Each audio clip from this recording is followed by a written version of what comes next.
Nous sommes ravis de constater que de plus en plus de personnes s'abonnent à notre chaîne, et nous tenons à vous exprimer notre sincère gratitude.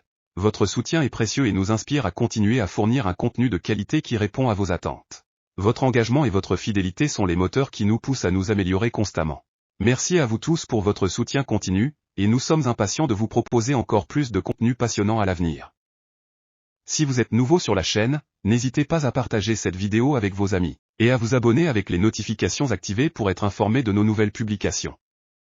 Pensez également à liker et pourquoi ne pas laisser un commentaire, partager pour nous aider à rester motivés pour vous apporter plus de contenu fantastique comme celui-ci. On commence.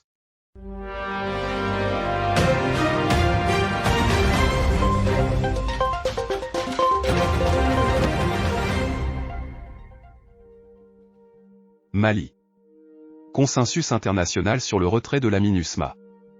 Le Conseil de sécurité des Nations Unies a décidé de mettre fin à la mission de maintien de la paix des casques bleus au Mali, avec un retrait prévu sur une période de 6 mois. À partir de ce vendredi, 30 juin 23, le Conseil de sécurité met fin à la mission de maintien de la paix des casques bleus au Mali. Le retrait sera planifié sur une période de 6 mois et sera effectué de manière ordonnée jusqu'à ce que la mission se retire complètement du Mali. La résolution 2690, adoptée à l'unanimité, précise que les casques bleus cesseront leurs activités à partir du 1er juillet et organiseront leur départ d'ici le 31 décembre 2023. Pour faciliter ces opérations, les membres du Conseil appellent les autorités maliennes de transition à coopérer avec les Nations Unies afin de permettre aux casques bleus, aux policiers et au personnel civil de la MINUSMA, présents dans le pays depuis 2013, de quitter le Mali de manière ordonnée. Après de longues discussions, les 15 membres du Conseil de sécurité, dont la France, les États-Unis, la Russie et la Chine, sont parvenus à un compromis. Cependant, les enjeux en termes de sécurité intérieure au Mali restent considérables.